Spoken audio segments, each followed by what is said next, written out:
In this episode of 99 Adventures, we're going to talk about a little trash to treasure Alan found and what he's doing with that.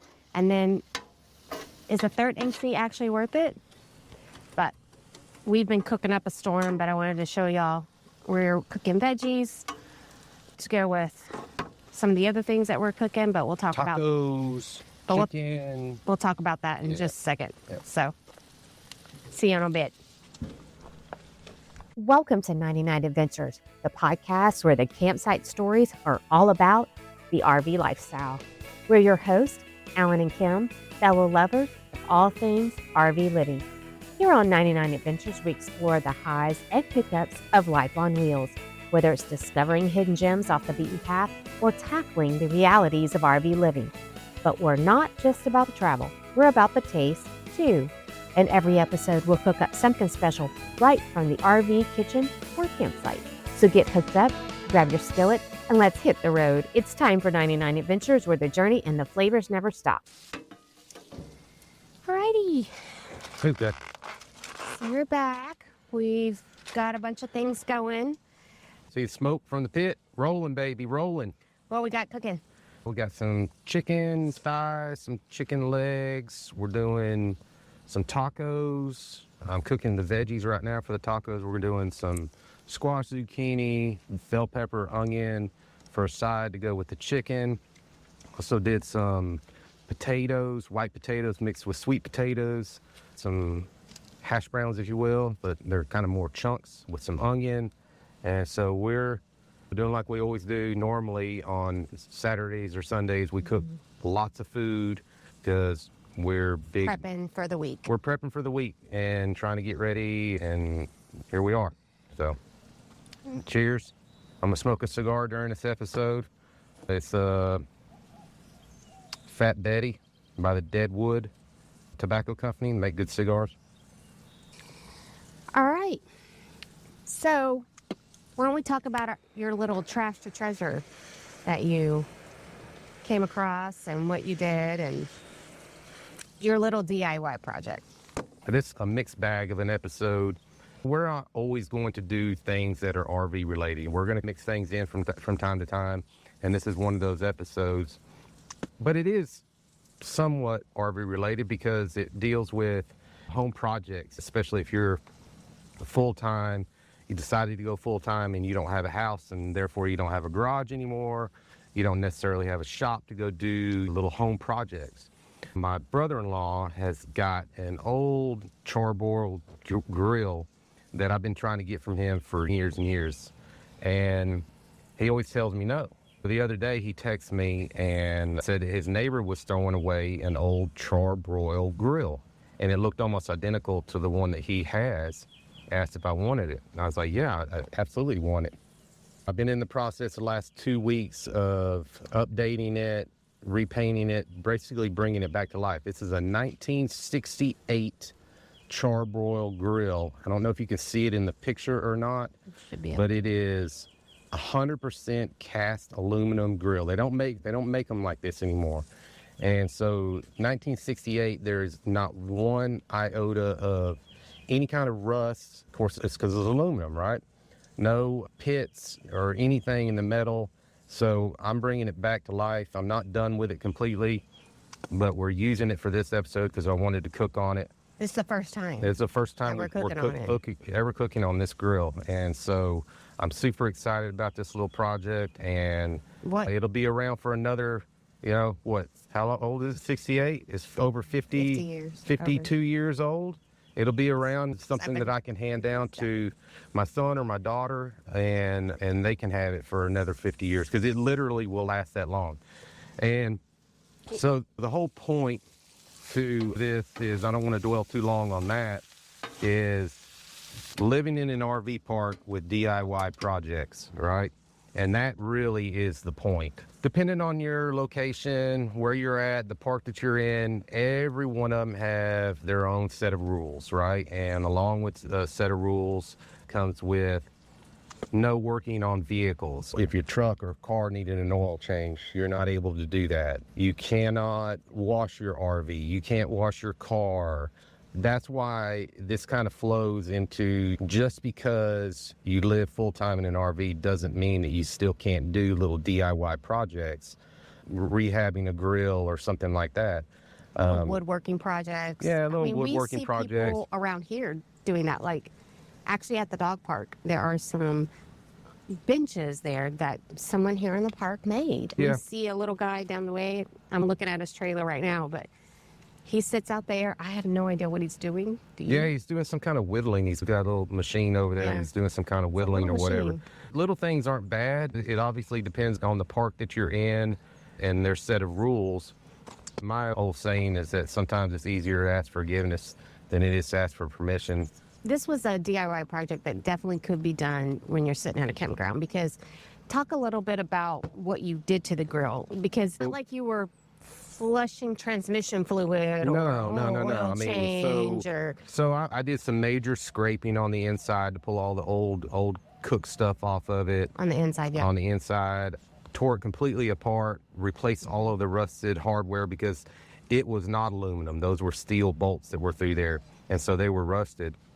I had to change out the wheels on it. I put a coat of high heat paint on it. I'm going to end up doing a little bit of woodwork on. I'm going to put a cutting board on it and some cedar flats at the bottom to hold some charcoal or lighter fluid or whatever. And like Kim said, as long as you're not breaking out the Lincoln Welder rehab a muffler job on your car, Yeah. or stuff like that. Taking out an engine. Taking out an engine. And like that. those rules are in place for a reason. Yeah. They want to keep the park nice and What it's intended for, which is camping. Yeah, exactly. So But, with the rise in popularity of going full-time and doing that, it is difficult to find that balance, what you can do and what you can't do. It's important to be cognizant of the rules, but at the same time, what you can do and what you can kind of get away with without disrupting the whole entire park, right? Yeah. Nobody's going to come over and tell me that I can't paint something, Because we did. He used spray paint. We sanded down the inside of the grills. He was doing some things, but I think... Now, if I did that, if I spray painted it on a 70-mile-hour wind day and I spray painted and the overspray got on 30 vehicles down the way, that you just got to think it through and find out, what you can and what you can't do. Yeah. But again, the whole point to this video is twofold. We're going to talk about being able to adapt your new lifestyle into still being able to do the things that you want to do, like you lived at a house, and some AC stuff that we did on the rig. But I would also say, if you're just not sure, because my car needs an oil change, and it would be a lot cheaper if we could do it ourselves. So in those particular cases, I think just asking permission will go a long way. Yeah. So maybe they'll let you do it, maybe they won't. Yeah. Because they have to be careful too, because You let one... allowing someone to do something that's not breaking the rules, then other people want to do it, and then you've set a precedence at that point. And DIY projects are totally doable. Absolutely. Even if you're doing a DIY project in the rig, you want to repaint the cabinets or stuff like that. I mean, I think that's totally doable in a lot of these RV parks. But one of my biggest questions, Alan, is I've heard about this grill and how great it is and all this kind of stuff, but is the chicken that's cooking on this grill going to taste better? I don't know if it'll taste better, but I enjoyed it doing more on that grill. Okay. So, but, I mean, we always cook some pretty fabulous stuff, so I don't know. Okay. That was really my big question.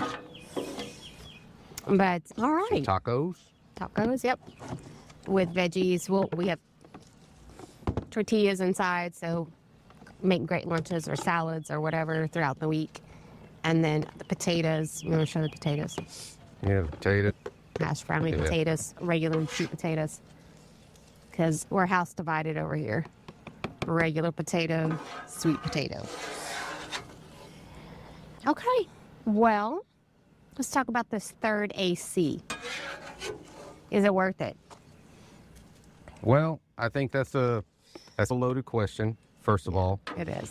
because it depends on where Who you you live. are, where you're at, what you're doing. If you like to be cold in the summer, then I say the answer is definitely yes. And you're in If you're in the South or in Texas. Okay, let's just use for this episode that we're talking about anything lower elevation. lower states. So Florida, Louisiana, Texas, South of the Mason-Dixon. Yeah. Let's just go with that. Yeah. I would say. But even so our daughter lives in Northern California, and last summer they had over 100-degree days. I would say even in places like Northern California, you need some AC. Yeah. Well, no, I don't think that's ever been a sticking point as to whether or not you needed AC. I think it's whether or not you need that third AC. And if the rig can keep up. I think that as long as whatever your comfort zone is, again, for the lower states, my answer would have to be an astounding Especially yes. Texas, yeah. Yes. You definitely need a third AC, and nothing else will do. It's like a hot shower. And when you're in the winter, you need a hot shower, and nothing else will do. And same thing for me with the third AC. Our rig originally came with only 2 ACs. And one in the bedroom. One in the bedroom. And one in the living room. And the living room was supposed to take care of the kitchen area as well. And there's a ceiling fan. And And in the kitchen area, there was a max fan. It was an XL max fan, right? It was an extra I'm large? not sure really what that does. I've never really used one, so I guess it's just air circulation. I really don't know. At any rate, we negotiated. Well, I can't say negotiated. We paid for another a third AC, and so we took that max thing out.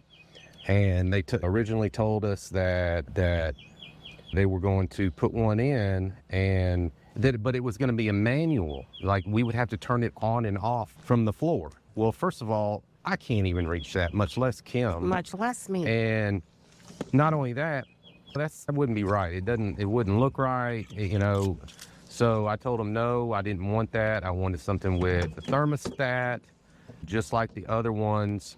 And so they figured it out and worked it out and ended up routing some wire down to a thermostat and went behind the cabinets and over to the other side. And then on the outside, there is a 110 outlet, right? A female end. And then it's got a little flap on it so you can cover it up. And then we have an extension cord that when we want to run that third AC, we plug in from out there over to the 110 outlet that are at most of the parks that you go to. And, there's a caveat right there. I'm going to stop you right there. Okay. Initially, I thought that was pretty janky. I did. Like that, because it wasn't wired in with the rest of the rig system, is basically, all right? So now you can pick up. But I have changed my tune, but go ahead. I can't remember what I was going to say. What you were going to say was the pedestals, because it's a 110, so just with a ground, right? Just a regular, we just run an extension cord to the pedestal. But what we have found is at some of these pedestals, that 110 outlet, if there is one, it doesn't work. Yeah, it doesn't work. We've been to, I think, 3 now where it didn't work, and we've had to either get call people to over there, get somebody over to fix it, or just not run it, or run our extension cord over to another spot. Oh, you know what else we did? Oh, wait, this was a good tip. This is a pro tip. You know what we ended up doing? We ran the extension cord and ran it off the unit back into the unit on the outside plug, regular plug on the unit. So it was just running back into itself. I am no electrical person, so I don't know how to explain that, but that was an idea. Actually, I think it was my idea. It was my idea. And we just, from the outlet that's on the other side of the rig, on the pedestal side of the rig, we ran the extension cord back into one of the outlets here in the rig, and it worked. It worked fine because we couldn't get the outlet at the pedestal to work, and it was dead summer. It was the middle of summer, so when we were doing that, but I had changed my tune a little bit. What I thought was pretty janky, I felt actually ends up, if you think about it, if you're out boondocking and you need to run the AC and it's just that one AC, like off of a generator, you might have to add a soft start to it, but just off a generator, I think it would run, right? It would run pretty well. And Oh, yeah. It would run that one AC. I mean, what size is that AC? Do we know? I really don't know. They're all the same size. I just don't know the exact Is size. it 30,000 or 15? I think they're 15s. I think they're 15s. You're right. Yeah, I think they're 15,000 BTU, each one of them. Bottom line is that in the summer in Texas, where we're at in particular, we're running temperatures 105, 110 feels like outside. So actual is going to be around 100 degrees for many days in a row. It seems like an eternity. And those ACs, they run and they run hard, but they keep up. And I truly believe that had we not put that third AC in there, that it would not be as comfortable in that rig. Yeah. And now you're going to pay for it on the electricity side, depending on where you're at. Some places electricity is included. A lot of places they are not. It is not. So for self-cost awareness people, keep that in mind, that is an extra If you're staying long-term at a spot. fee that you're going to have to incur. If you're staying long-term at a spot where you incur the cost of the electricity. Last summer, we were in a spot that we didn't incur costs for electricity. So this summer, we will be in a spot where we do have to pay the electricity because we're staying long periods of time. So we have no idea what that will look like. But if it's anything like the heat, that one month where we ran a lot of heat because we didn't have the furnace, it wasn't fixed, and so it was quite expensive, over $200 what it cost for that month. So Alan, how much did we end up spending for that third AC? And mind you, let me say this real quick before you answer that question. They took care of that at the dealership. So it wasn't a DIY project? No, absolutely We didn't not. have a tech come out to do it? I know my limits, right, on stuff like that. And that was definitely done at the dealership. It was in the price of the rig. They say that they took care of it. Mm-hmm. They said that they took care of it. And how much was it? It was about $1,200, $1,500 for the installation and the AC. Correct? That's what we think. We could go with that. Now, I will say, to clarify, they removed the max vent fan that was in the kitchen. We're waving at our RV friends passing by in their golf cart. If you're seeing this via video. But we removed the max fan. I'm sorry. The dealership removed the max fan and then installed the AC in that spot. So there was no cutting into the roof. There was none of that. Yeah, so to keep that in mind, if there's not a dedicated space for something there, in other words, some RVs they'll do the cutout and not put an AC there with the intent that if someone bought it and wanted a third AC, there's actual spot there. Otherwise, it's a major deal for them to go in and cut a hole in a roof to put that third AC in there. Be aware of that going forward. So, but it's a ductless AC unit back there. I mean, yes. It's just blowing in into the space at the kitchen. Which is good because, I mean, that's obviously where you cook. We've got large windows. We're not in the rig right now, but if you see some of our other videos, we have a large window behind our sink, and it takes care of all of that.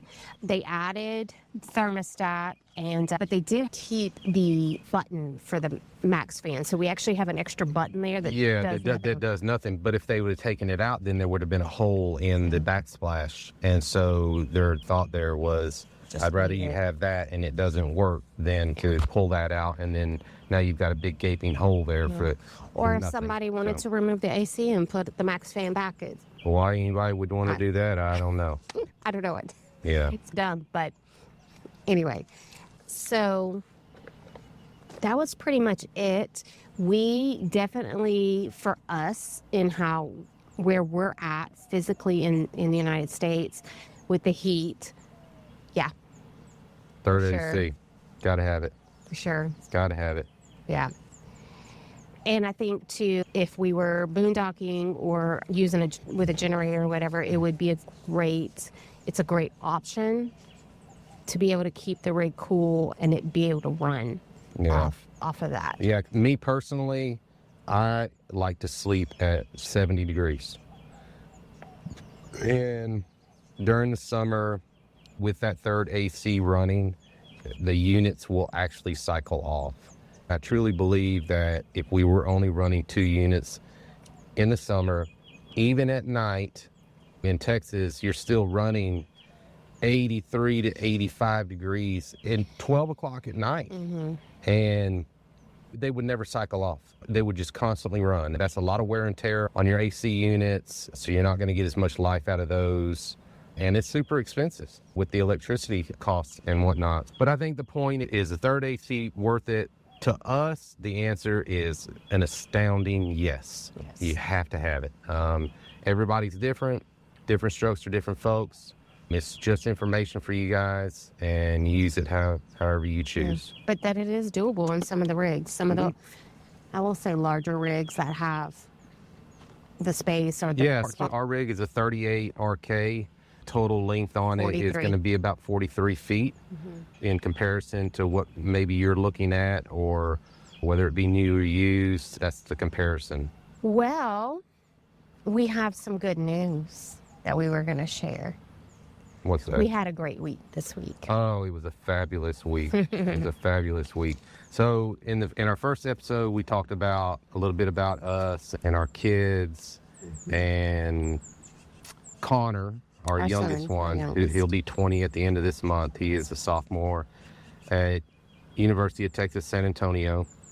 He's in the Air Force ROTC program. Major milestone in the ROTC program is being selected to go on what they call field training. It is a big deal.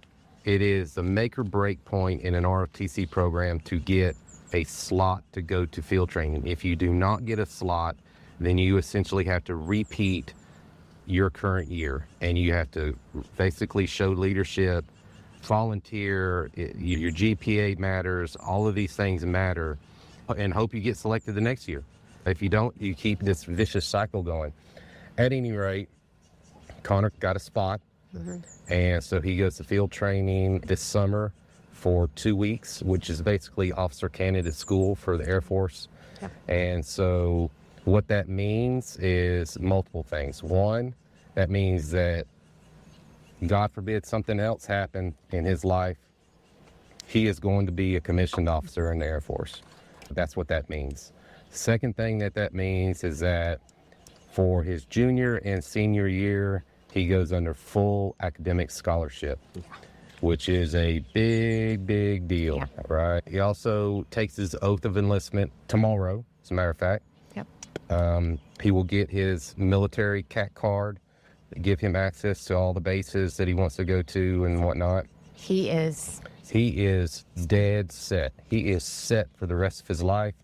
We have another very, very exciting thing coming up in a couple of weeks. We're all going to fly out to California and go to my daughter's wedding. We have a special episode coming on that, because we're going to be staying in a little bit. We are actually staying in an RV while we're there. Yeah, on property. An Airbnb. Airbnb. Yeah. But it's a little different than what you see in the background. Yeah. So stay tuned. More to come on that. And remember, like and subscribe, because you're going to find out where we're going to be staying. Yeah, beautiful country. Yeah. So we're super excited about going out to Ashlyn's wedding. We're super excited about Connor's future and where he's at. I think that I must have done something right raising the kids. I mean, yeah, it was all you. Yes. It was all I you're right. definitely It did was. a lot of things right. For sure. Right? For sure. It was So- all you. Yeah. All joking aside, we are super proud of our kids and the individuals that they have become and the growth potential that each one of them have, their uniqueness that each one of them have, and they bring different things to the table. They think independently. They are independent people, and that's raised the way they were raised, and we intended that.